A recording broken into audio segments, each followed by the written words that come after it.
আলাইকুম এভরিওয়ান, আপনারা সবাইকে কেমন আছেন? আশা করি আল্লাহর অশেষ রহমতে খুব ভালো আছেন। আমিও আলহামদুলিল্লাহ আপনাদের দয়ায় ভালো আছি। তো আজকের রেসিপি এই আমের সিজনে যদি না করি তাহলে মিস করা হবে। সেটা হলো পাকা আমের পাটিসাপটা পিঠা। তো পাকা আম দিয়ে পাটিসাপটা পিঠাটা বানানোর জন্য প্রথমে তো লাগবে আমার খিরসা। তো খিরসার জন্য আমি এখানে 1 লিটার দুধ প্রথম থেকেই ঘন হওয়ার জন্য বসাই দিব। তো এখন এই দুধটা ঘন হতে হতে এইদিকে চুলায় দুধটা ঘন হবে, ওইদিকে আমি পিঠার জন্য বাকি প্রিপারেশনটা করে নিব। তো আপনারা আমার সাথেই থাকেন। এই যে দেখেন, আমের পাটিসাপটা বানানোর জন্য আমি এখানে 1.5 কিলো আম নিয়ে নিছি। এখন প্রথমে আমটা ছিলে আমটার পাল্পটা প্রথম বের করে নিব। এই যে এখন একটু ছিলে নিব, ছিলে তারপর আমি পাল্পটা বের করে নিব। এই যে আমার সবগুলি আম ছিলা হয়ে গেল। এখন এটা আমি সাইডে রেখে দিব। এই যে দেখেন, এখন এটাকে আমি এইভাবে চিপে প্রথমে পুরো আটিটার থেকে আমগুলি আলাদা করে নিব। দেখেন শুধু আটিটা রয়ে গেছে। তো এভাবে আমি সবগুলি চিপে নিব। এই যে দেখেন 1.5 কেজি আমে আমার এতটুকু পাল্প হয়েছে। এখন এটাকে আমি ব্লেন্ডারের সাহায্যে একদম মিহি একটা পেস্ট করে নিব। তো এখন এই যে দিয়ে দিব, বিসমিল্লাহির রহমানির রহিম। দেখেন আমটা আমি ব্লেন্ড করে একদম মিহি একটা পেস্ট করে নিছি। এখন এটার মধ্যে ঢেলে দিব। এই যে দেখেন মাশাআল্লাহ পাল্পটা কিন্তু একেবারে মিহি হয়ে গেছে। তো এইভাবে আমি সবগুলি করে তারপর আপনাদের সাথে শেয়ার করতেছি।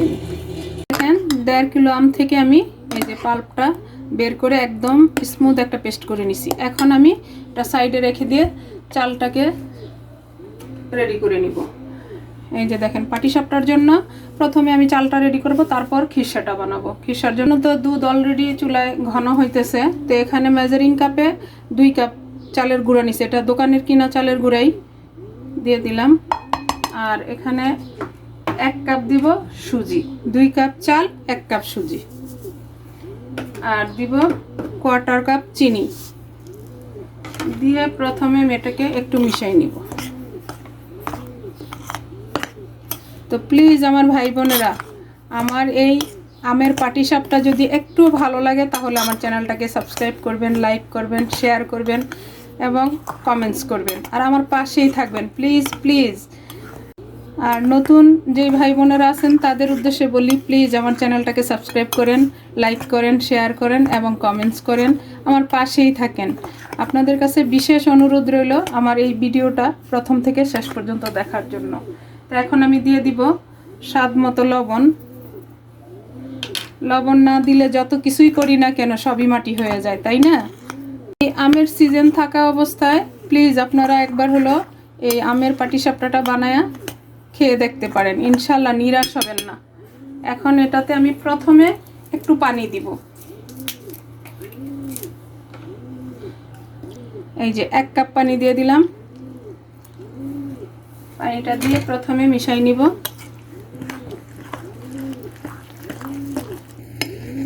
এই যে দেখেন সুজি আর চালের মিশ্রণটা এই যে এরকম। এখন আমি এটাকে একটু ব্লেন্ডারে দিয়ে আবার একটু মিহি করে নিব। কারণ মিহি করলে পাটিসাপটা পিঠাটা যত চাল সুজি মিহি করবেন ততই পিঠা সুন্দর হবে। এই যে যেটা এই জারটার মধ্যে কিন্তু আমি আমের পাল্পটা করে নিছি। তো এটার মধ্যেই দিব, আমের সাথেই দিয়ে দিব। এই যে দেখেন একদম মিহি একটা পেস্ট করে নিলাম। এই যে দেখেন মাশাআল্লাহ। এই যে দেখেন একদম মিহি একটা পেস্ট করে নিলাম। আর এটাতে তো আমি চিনি দিছি, এখন দিব আমটা। আম যদি দেখেন বেশি মিষ্টি তাহলে চিনির মাপটা একটু কমাই দিবেন, আর যদি কম হয় আমের মিষ্টিটা তাহলে বাড়াই দিবেন। সেটা মিষ্টি যে যতটুকু খান অতটুকু দিয়ে নেবেন। এই যে এখান থেকে এখন হাফ আমি এখানে দিয়ে দিব, আর হাফ দিয়ে আমি খিরসাটা বানাবো। এই যে, আর এটা দেওয়ার পরে যদি আমার মনে হয় যে পানি লাগবে তাহলে আমি পানি দিব, আর নয়তো আর পানি দিব না। এখন এটাকে ভালোভাবে এই চাল আর সুজির মিশ্রণটার সাথে মিশিয়ে নেব। মাশাআল্লাহ এত সুন্দর ফ্লেভার আসতেছে আমের। প্লিজ আমার ভাই বোনেরা, আপনারা এই আমের সিজনে অবশ্যই এটা বাসায় ট্রাই করেন। তো আর ফেসবুক পেজ থেকে যারা দেখতেছেন তাদের উদ্দেশ্যে বলি, প্লিজ আমার ভাই বোনেরা আপনারাও আমার পেজটাকে লাইক শেয়ার কমেন্টস করবেন, প্লিজ প্লিজ। এই যে দেখেন, হ্যাঁ আর একটু পানি লাগবে আমার এখানে, একদম ঘন এটা। এই যে দেখেন আমার প্রিয় ভাই বোনেরা, এটাতে একটু পানি দিতে হবে বললামই তো। এখন এই বাটিটাতে আমার হইতেছে না, এই জন্য বড় একটা বাটি নিয়ে নিলাম। এই যে এটাতে ঢেলে দিলাম। এই যে হাফ কাপ পানি আরও দিয়ে দিলাম আমি, দিয়ে এখন আবার এটাকে মিশাবো। এই যে মিশাই নিলাম। এখন আমি এটাতে দিব 1 কাপ গুঁড়া দুধ, কারণ যেহেতু আমের পাটিসাপটা খাবো, তাহলে কেন টেস্টটা একটু দূরে রাখবো, একটু বেশি করেই করবো, যাতে খেয়ে সবাই বলে যে না একটা পিঠা। এখন এটা আমি হ্যান্ড উইক্সে মিশাবো, দুধ তো দুধ সহজে মিশতে যাবে না। এই যে দেখেন আমার মিশানো হয়ে গেল। এখন আমি ব্যাটারটা কেমন হয়েছে সেটা দেখাই আপনাদেরকে। এই যে এখন এটা আমি সাইডে রেখে প্রথমে খিরসা বা ক্ষীর যে যেটাই বলেন না কেন এখন বানাই নিব, তারপর পিঠা বানানোটা শুরু করব।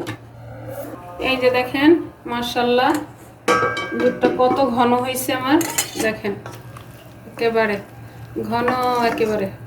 তো এখন এখানে আমি দিয়ে দিব প্রথমে আরও 1 কাপ গুঁড়া দুধ, দিয়ে এটাকে মিশাই দিব। আর দিব হলো কাপ চিনি, এই যে, আর এই যে হাফ কাপ সুজি, এটাতে একটু পানি দিব, দিয়ে তারপরে এটা আমি দুধের মধ্যে দিব। এই যে দেখেন পানি দিয়ে সুজিটাকে একটু গলায় নিলাম। এখন এই সুজিটা আমি এই দুধের মধ্যে ঢেলে দিব খিরসাটা বানানোর জন্য বা ক্ষীরটা বানানোর জন্য। আমরা ক্ষীরই বলি, আবার অনেকে তো খিরসাও বলে, দুইটাই বলি আমরা। এখন এটাকে আমি একটু রান্না করে নিব। এখন এখানে আমি একটু 1 চিমটি লবণ দিয়ে দিব। মিষ্টিতে একটু লবণ দিলে কিন্তু মিষ্টিটা আরও ভালো লাগে। এই যে দেখেন আমার ক্ষীরটা অলমোস্ট ঘন হয়ে আসছে। এখন এই পর্যায়ে আমি এই যে বাকি আমের পাল্পটা এখানে দিয়ে দিই। এখন এটাকে এভাবে একদম এই আমের পাল্পটা আমি আমার এই ক্ষীরের সাথে মিশিয়ে দিব। মাশাআল্লাহ মাশাআল্লাহ এত সুন্দর একটা ফ্লেভার আসতেছে। দুধ আম, আমরা সবাই জানি আম দুধের ফ্লেভারটা কেমন, আর যদি হয় এরকম ঘন দুধ তাহলে তো কথাই নেই, তাই না আমার প্রিয় ভাই বোনেরা? এই যে দেখেন আমার প্রিয় ভাই বোনেরা, আম দিয়ে খিরসাটা বানানো আমার হয়ে গেল। এখন এটাকে আমি নামাই নিব, কারণ ঠান্ডা হলে কিন্তু আরো ঘন হয়ে যাবে। নামায়া আমি পিঠাগুলি বানানো শুরু করব। একটা ফ্রাই প্যান বসাই দিলাম, এখন চুলাটা জ্বালাই দিব। বিসমিল্লাহির রহমানির রহিম। তারপর আমি পিঠাটা বানানো শুরু করব আর কি। এখন ফ্রাই প্যানটা গরম হয়ে গেছে, আমি এই যে টিস্যু দিয়ে একটু তেল ব্রাশ করে দিলাম। আমার প্রিয় ভাই বোনেরা যারা আমার প্রথম থেকে আমার ভিডিও দেখেন তারা অবশ্য জানেন আমি ব্রাশ দিয়ে তেল ব্রাশ করতে অতটা স্বাচ্ছন্দ্য বোধ করি না, আমি টিস্যু দিয়েই ব্রাশটা করে নেই। তো এখন আমি পিঠাটা বানানো শুরু করব। এই যে প্রথম পিঠা, বিসমিল্লাহির রহমানির রহিম। এখন এই যে এইভাবে ঘুরে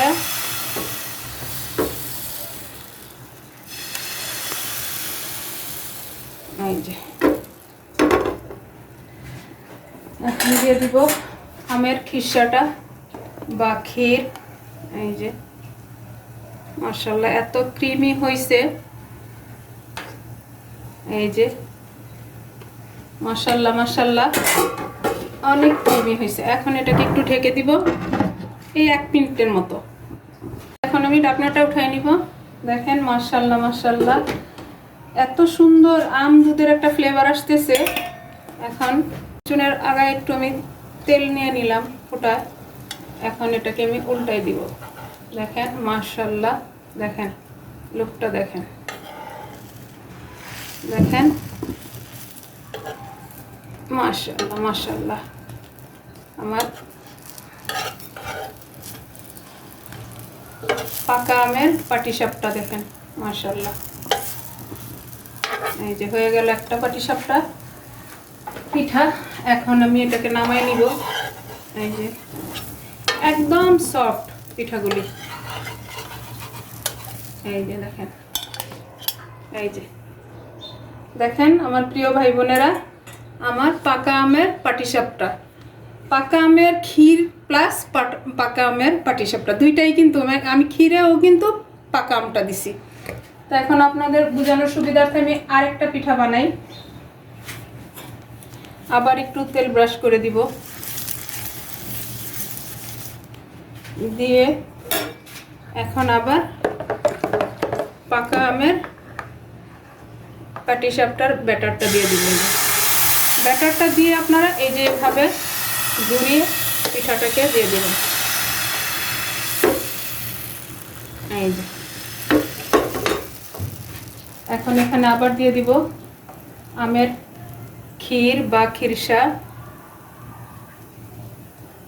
একটু বেশি করেই দিলাম যাতে বাচ্চারা খুশি মনে খেয়ে নেয়। এখন দিব একটু ঢেকে।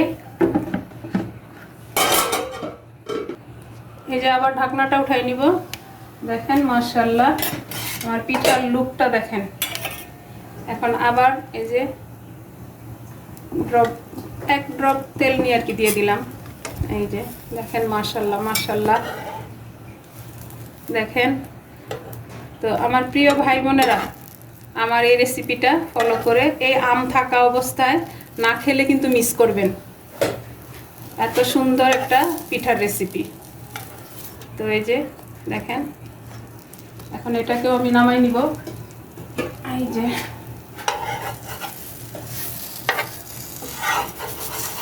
এই যে দেখেন, এই যে হয়ে গেল আমার পাকা আমের দুইটা পাটিসাপটা বানানো।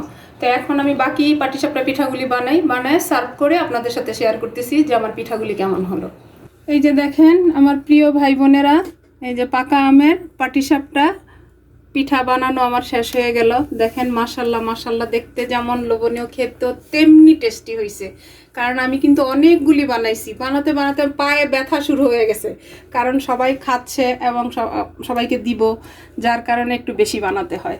তো যাই হোক, আজকের এই পিঠাগুলি কার কার পছন্দ হয় প্লিজ আমাকে কমেন্টসে জানাবেন। এবং এই আম থাকা অবস্থায় আবারও বলি আপনারা অবশ্যই ট্রাই করবেন। তো এখন আমি একটা পিঠা আপনাদেরকে ভেঙে দেখাই। এই যে দেখেন, এই যে দেখেন পিঠাগুলি দেখেন। এখন একটা ভাঙবো, এই যে ভেঙে দেখাই। দেখেন এই যে আমার খিরসাটা, আর পিঠাগুলি কিন্তু একদম সফট। এই যে তো আজকের এই পাকা আমের পিঠা পাটিসাপটাটা যদি আমার ভাই বোনদেরকে খাওয়াতে পারতাম তাহলে আমি সবচাইতে খুশি হতাম, কারণ এত টেস্টি, না খেলে তো বুঝতে পারবেন না যে আসলে কতটুকু টেস্টি। তো যাই হোক, আজকে আমার এই পাকা আমের পাটিসাপটা পিঠাটা বানানো শেষ হয়ে গেল। আমি আপনাদের কাছ থেকে বিদায় নিব, আবার নতুন কোনো রেসিপি নিয়ে আসবো। আল্লাহ হাফেজ।